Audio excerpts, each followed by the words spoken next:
रसद सौदान के इसके क्वेश्चंस देख लेते हैं।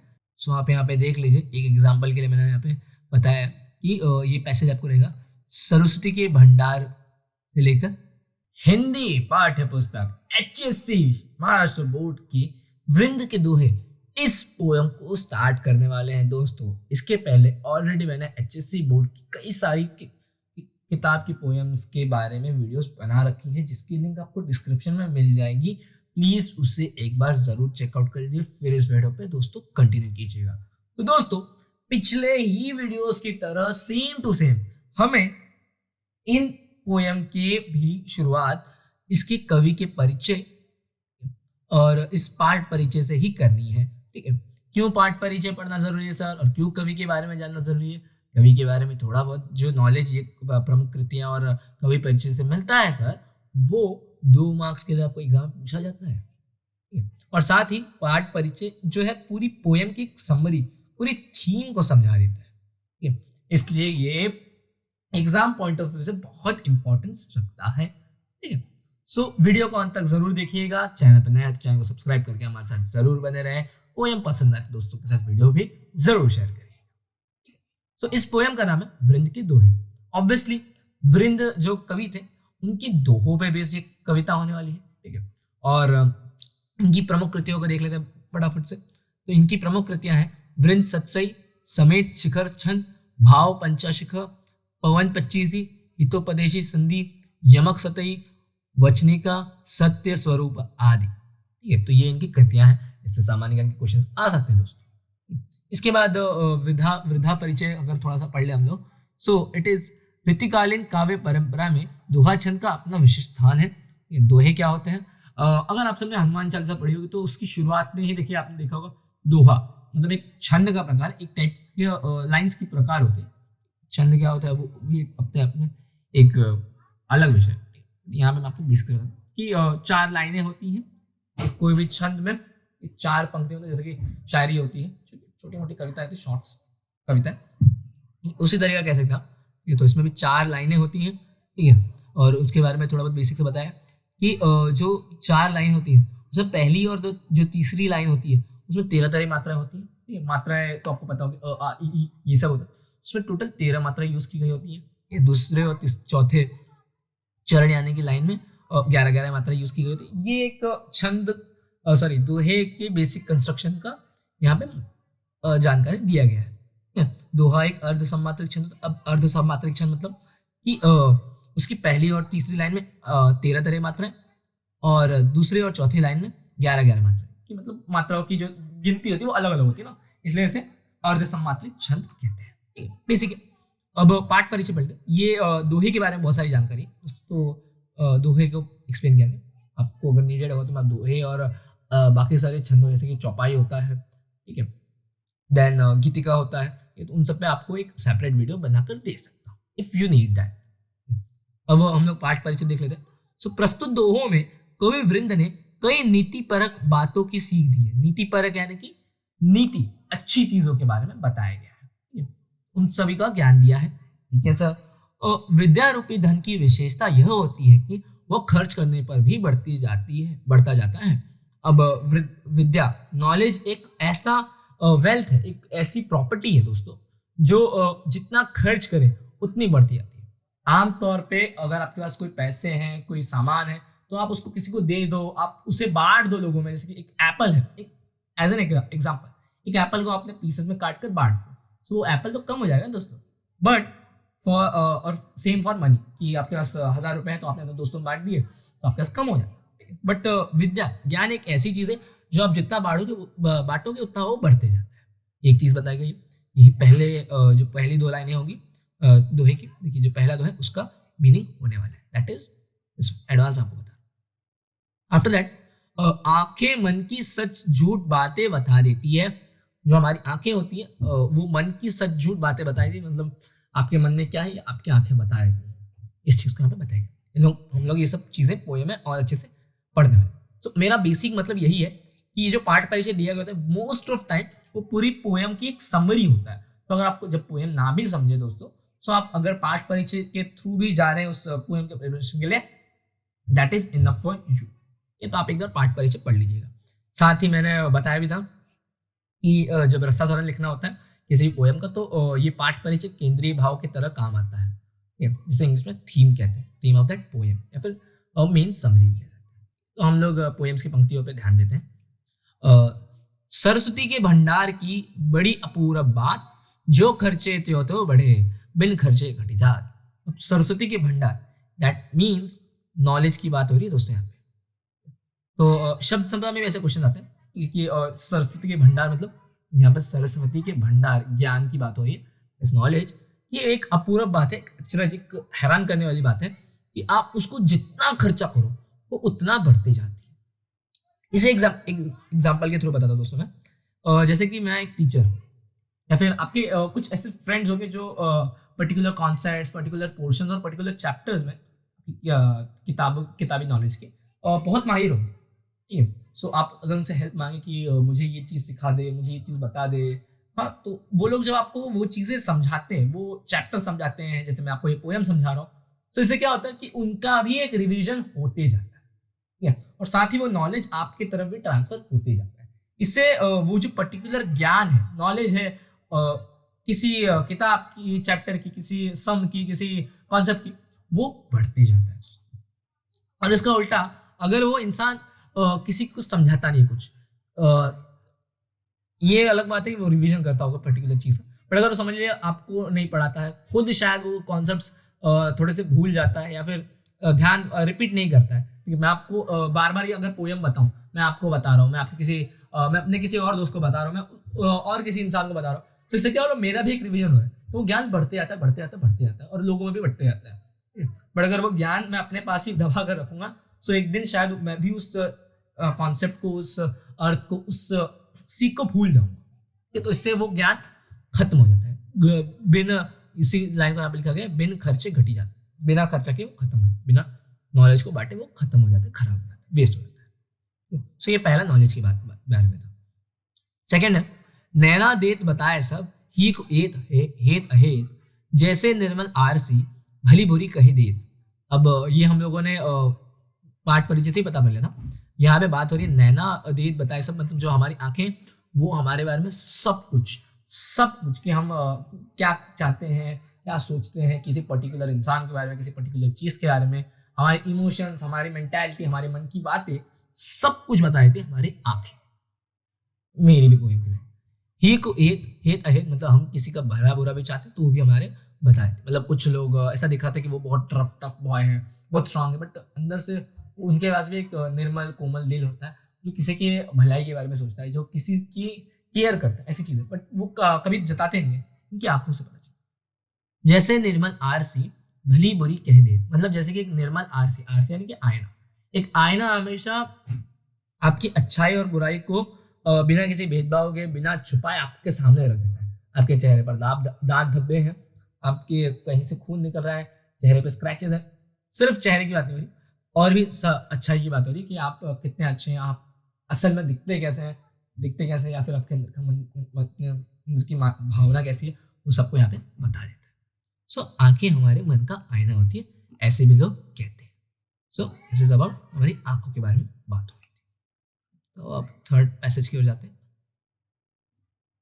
अपनी पहुंच विचार के करतब करिए देर, तेते पांव पसारिए चेती लाभी सौर। इट मीन्स कि अपनी पहुंच विचारी के, विचारना मतलब सोचना, थिंकिंग करना, आप कितना कैपेबल हो, आपकी क्वालिटी क्या है, आपकी रीच क्या है, इन सभी चीज को ही सोचकर आपको अपने एक्टिविटीज, अपने कदम को रखना चाहिए। कुछ लोग क्या होते हैं, अब ये एक एग्जाम्पल और आर्ग्यूमेंटल यहाँ पे एक सेंटेंस भी है, और बट ये पुरानी कहावत है कि जितनी चादर हो उतनी पैर पसारनी चाहिए। यानी कि आपके पास, अगर आप कॉलेज स्टूडेंट हैं, एग्जाम्पल के तौर पर कह रहा हूँ मैं, इवन मैं भी एक कॉलेज स्टूडेंट। सो अगर आप एक मिडिल क्लास, एक लोअर क्लास फैमिली से बिलोंग करें, मतलब आपकी फादर की इनकम उतनी नहीं होगी, आपकी फैमिली इनकम उतनी नहीं होगी जितना आपके दोस्तों की होगी, तो वो लोग अच्छे कपड़े पहन सकते हैं, वो लोग घूम फिर सकते हैं, वो लोग ज्यादा खर्चा कर सकते हैं। अब आप उन्हें देखकर शो ऑफ करने के चक्कर में मत जाइए कि मेरे पास तो पैसे ही नहीं है सर, तो मैं किसी से उधारी ले लूंगा, मैं शो ऑफ के चक्कर में सारे पैसे वेस्ट कर दूंगा, सेविंग्स नहीं करना है वगैरह वगैरह। ये थोड़ा मनी माइंडेड की बात हो रही कि जितना आपके पास है आप उतना ही, ज्यादा आप शो ऑफ करने के पीछे मत भागिए। That is the main basic meaning of here, no show off. ठीक है, उस चीज को यहाँ पे बताया जा रहा है। That's all. आफ्टर दैट, फेर ना हुए कि कपट सो, जो कीजिए व्यापार, जैसे हाडी काट की चढ़े न दूजी बार। अब इट मीन्स यहाँ पे बात हो रही है व्यापार, सॉरी व्यापार, दैट मीन्स बिजनेस की। अब यहाँ पे बोला जा रहा है कि आपको बिजनेस कपट चीटिंग करके नहीं करना चाहिए। ये कहावत बहुत मशहूर है कि एक का फायदा दूसरे का नुकसान होता है, बट द थिंग इज कि आपको किसी के नुकसान से फायदा नहीं ना कमाना होता है। अब थोड़ा सा ये एक डिबेटेबल, ये भी एक डिबेटेबल चीज हो सकती है, बट आपको यहाँ पे तो इसका यही मीनिंग है कि आपको किसी से कपट चीटिंग करके अपना बिजनेस प्रॉफिट नहीं करना चाहिए, क्योंकि अगर वो एक बार आपको प्रॉफिट मिल गया, तो उसको दूसरी लाइन बताया जा रहा है कि ठीक है आप एक बार चीटिंग कर लोगे आप बच जाओगे, दो बार शायद चीटिंग कर लो तो ही बच जाओ, बट यहाँ पे क्या बोला गया कि जैसे हांडी काट की चढ़े ना दूजी में, मतलब कि अगर किसी लकड़ी की कढ़ाई में आप खाना बना रहे हो, वो शायद एक बार बन जाएगा, बट सेकेंड टाइम आप बना जाओगे उसमें खाना नहीं बन सकता। दैट मीन्स कि आप एक बार चीटिंग करके बिजनेस कर लो, चलो आपका मुनाफा हो भी जाए, बट दूसरी बार ऐसा करने जाओगे तो कुछ नहीं होगा। इस चीज को यहाँ पे बताया। देखिए कितने अच्छी अच्छी बातों को यहाँ पे दोहों के थ्रू बताने की कोशिश की जा रही है वृंद जी के द्वारा। होप्स कि आपको यहाँ तक समझ गया हो। मैंने 4 पोएम्स की बात की, 4 दोहों की, नॉलेज, मन के आईने नैनो की, और देन जितनी आपकी रीच है, जितने आप कैपेबल हो उतने उसके हिसाब से काम कीजिए। 4th वन है अबाउट बिजनेस। अब 5th वन की ओर जाते हैं। ऊंचे बैठे ना लहे गुण बिन बड़पन कोई, बैठो देवल शिखर पर वायस गरुड़ ना हुई। इट मीन्स कि यहाँ भी कैपेबिलिटी और क्वालिटी की बात हो रही है। क्वालिटी कि एक ऊंचे पोजीशन पे नेपोटिज्म की बात भी मैं कह सकता हूँ कि आप चापलूसी करके, आप जुगाड़ लगाकर अपने रिश्तेदारों के रिकमेंडेशन पे, किसी के सपोर्ट से एक हायर क्वालिटी, एक ऊंची पोजीशन तो पा लेंगे, बट आपके अंदर अगर वो क्वालिटी नहीं है ना, सो आप उस पोजीशन के लायक नहीं हो।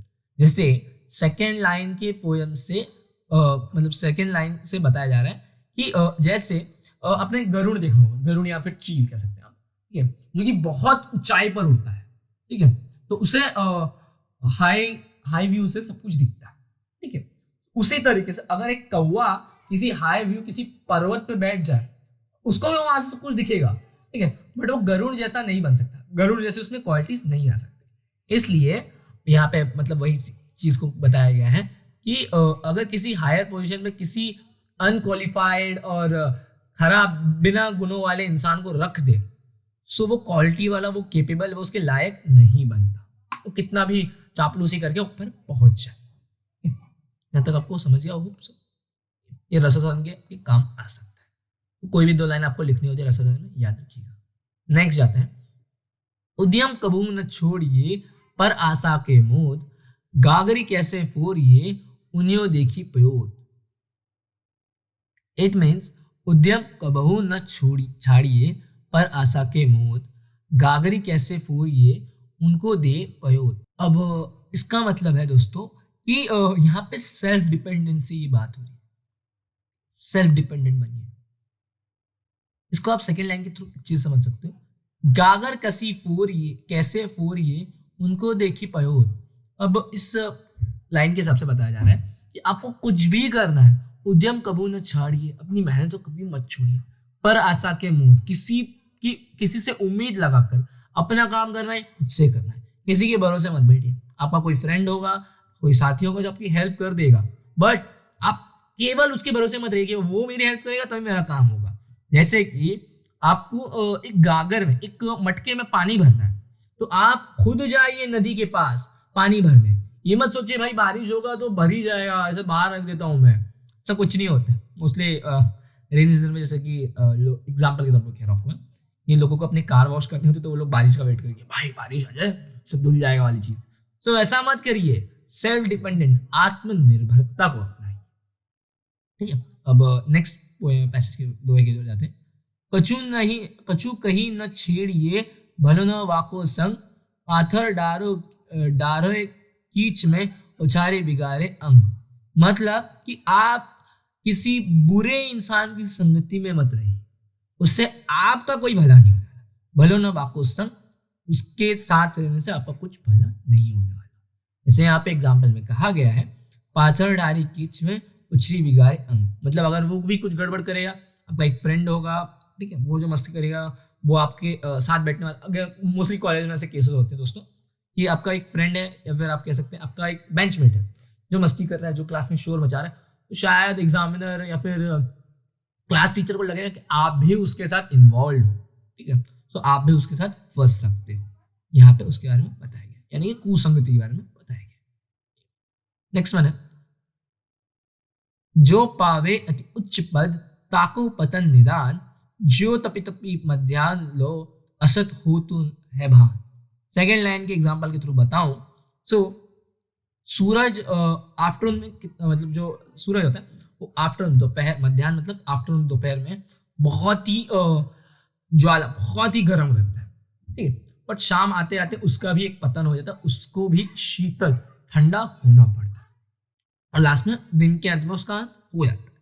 तो उसी चीज को यहाँ पे बताया जा रहा है कि आप एक हायर पोजीशन पे, एक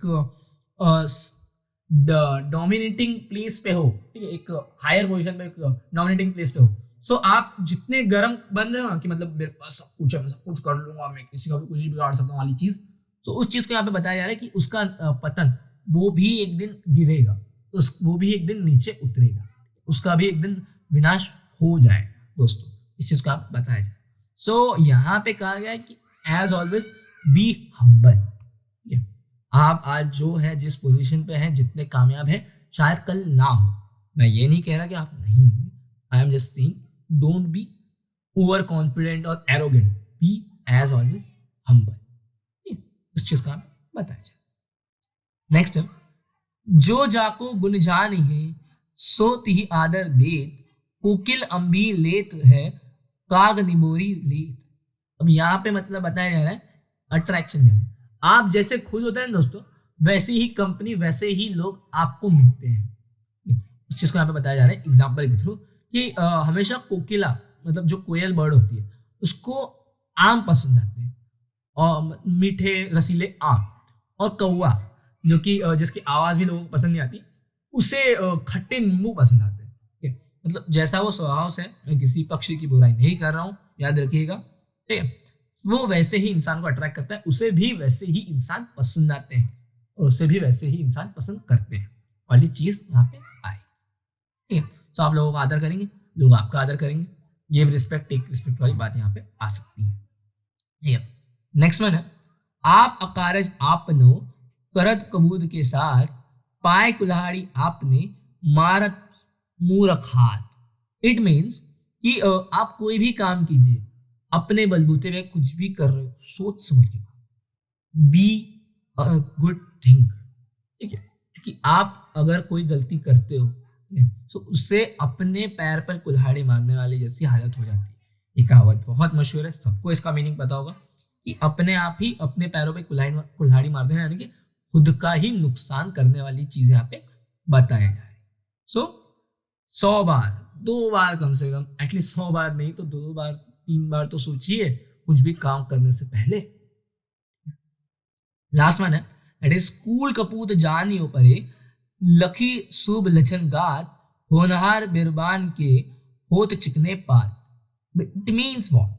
इट मीन्स कि जो लोग यहाँ पे बचपन से टैलेंटेड होते हैं किसी भी टैलेंट में, या फिर थोड़े से मेहनती होते हैं, केजी जूनियर केजी भी कह सकता, अब आप ये मत कहिए कि जूनियर केजी का बच्चा दिन भर कहाँ पढ़ता है, नहीं, बट द थिंग इज कि एक कुछ लोगों के बाय जनरेशन डीएनए की बात है यहाँ पे आ रही है कि जनरेशन थ्रू से लोग स्कॉलर्स होते हैं, कुछ कुछ मेहनती होते हैं, किसी कला में निपुण होते हैं, सो वो कला आगे चलकर डेवलप होती जाती है। मैं ये नहीं कह रहा कि कोई बचपन में मस्ती को होता तो वो आगे चलकर पढ़ाकू नहीं बन सकता, सबको अपने रिजल्ट से हैरान नहीं कर सकता, कतई नहीं, बट मैं जस्ट यहाँ की इन पोएम्स के बारे में की लाइन्स के बारे में बता रहा हूँ। यहाँ पे इसका मतलब क्या लिखा गया है, होनहार बिरखान के होत चिकने पात, ऊंट के पैर पालने में दिख जाते हैं। इस चीज, ये कहावत भी आपने सुनी होगी। इट मीन्स कि और यहाँ पे पत्तों के सबसे बात हो जा रही है कि वो पेड़ ज्यादा लंबे बनते हैं जिनके पत्ते चिकने होते हैं, उस चीज को यहाँ पे बताया जा रहा है कि अगर आप बचपन से एक आर्टिस्ट हैं, एक सिंगर है, तो आपकी कला थ्रू आउट योर ईयर मेहनत, शायद मेहनत भी टैलेंट को बीट कर देती है मोस्टली। ये चीज भी मैं डिनाई नहीं करूंगा, जिसे यहाँ पे नहीं बताया गया। बट द थिंग इज कि अगर आप में आपके पास यहाँ के हिसाब से बता रहा हूँ कि बचपन का टैलेंट है, तो बचपन का टैलेंट इंप्रूव ही होता है थ्रू आउट योर एज, उस चीज को यहाँ पे बताया जा रहा है। अब वृत्त सत्सई संघर्ष से इसे लिया गया है। हम कुछ रसद सौदान के इसके क्वेश्चंस देख लेते हैं। सो आप यहाँ पे देख लीजिए, एक एग्जांपल के लिए मैंने यहाँ पे बताया कि ये पैसेज आपको रहेगा सरस्वती के भंडार से लेकर, जो पहला एकदम स्टार्ट का है, उनको देखी पयोध वाले जो पोएम है। आकलन कृति, आंखों की तुलना की गई है किससे? अब आंखों की तुलना यहाँ पे किससे की गई है? मैंने आपको मीनिंग बताते वक्त ही कहा था कि आंखों की तुलना यहाँ पे एक तरह से आईने से की जा रही है। जैसे आईना हमारे मन की सारी सच्चाई बताता है, सॉरी हमें सब कुछ सही गलत बताता है, वैसे हमारी आंखें भी हैं जो कि हमें सही सब कुछ हमारे अंदर की जो भी अच्छाई बुराई सच्ची बातें हैं वो सबको बता देती है। यहाँ पे देखिए एग्जाम्पल मिलता है आरसी से, आरसी यानी कि आईना। नेक्स्ट, काम शुरू करने से पहले इसके बारे में सोचना बहुत जरूरी होता है। किसके बारे में? अपनी पहुंच क्षमता के बारे में। ये देखिए आपको ये आंसर यहाँ मिल जाएगा, अपनी पहुंच विचार की। आपकी पहुंच जितनी है, आपकी रीच जितनी है, आप जितने कैपेबल हैं, उसी के बेसिस पे आप अपना कोई भी काम करिए। आप अपने एक्टिविटीज को कीजिए, एक्सपेंडिचर्स को कीजिए, ठीक है। तो यहाँ पे उस चीज को बताया जा रहा है, अपनी पहुंच को। दूसरे की आशा के भरोसे यह बंद नहीं करना चाहिए। क्या नहीं बंद करना चाहिए? अपना काम करना, कोशिश करना। यहाँ पे इस चीज को बताया गया है। लास्ट वाली पॉइंट, उद्यम कबू ना छाड़िए, अपनी कोशिश को कभी मत छोड़िए किसी दूसरे की आस से। यहाँ पे देखिए लिखा हुआ है। बस आपको क्या करना था? मेरे पोएम के एक्सप्लेनेशन को ध्यान से सुनना था, समझना था, ठीक है। पद्यांश में प्रयुक्त पानी रखने के लिए आने वाली मिट्टी का बर्तन। पद्यांश में प्रयुक्त पानी रखने के लिए जिस बर्तन का यूज किया गया दैट इज गागरी यानी कि मटका। यहाँ पे आप देख सकते हैं। अब ये है शब्द संपदा यानी कि आपका वोकैबुलरी नॉलेज के बेस पे होगा। सुरसती को शुद्ध करके लिखे। अब इसका आंसर आपको ये पैसेज से मिल जाएगा। सुरसती नहीं होता है, सरस्वती होता है।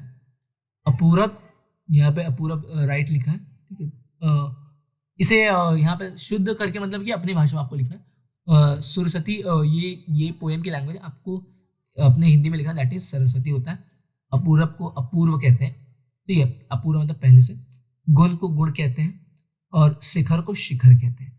जो आपकी नॉर्मल हिंदी की लैंग्वेज है उसमें आपको लिखना था। ये पाली भाषा हो सकती है, पुरानी प्राचीन भाषा। देन चादर देखकर पैर फैलाना बुद्धिमानी कहलाती है। इस पर अपने विचार लिखिए। अभिव्यक्ति है, सहमत है आपका, खुद से लिखिए कि क्यों ऐसा होता है। आपके पास जितने रिसोर्सेज हैं आप उतने में ही काम चाहिए। ज्यादा की चाहत में आप संतोष मत खोइए अपना। उन सभी चीजों का बताया गया। ये पीडीएफ आपके लिंक डिस्क्रिप्शन में मिल जाएगा आपको, और हमारे चैनल पे भी आपको ये मिल जाएगा, ठीक है। और देन रसद है 4 पॉइंट कोई भी आपको लिखना होता है। सो और मोस्टली किताब कभी कभी पेपर्स में आपको 4 पॉइंट दिए गए होते हैं, वो मोस्टली होते हैं। शीर्षक लिखना होता है, कवि का नाम लिखना होता है, केंद्रीय कल्पना दैट इज जो मैंने आपको बताया। आप पाठ परिचय पढ़ लीजिएगा।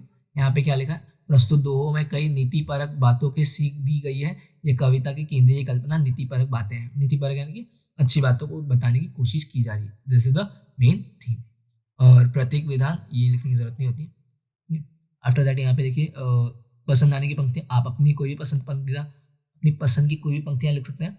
सबके मीनिंग मैंने आपको बता रखे हैं, तो उनके आप पसंद आने का कारण भी अपने हिसाब से मीनिंग के थ्रू बता सकते हैं। होप सो कि आपको वीडियो पसंद आया होगा। हाँ, इस वीडियो को लाइक करें, कमेंट करें और शेयर जरूर करें।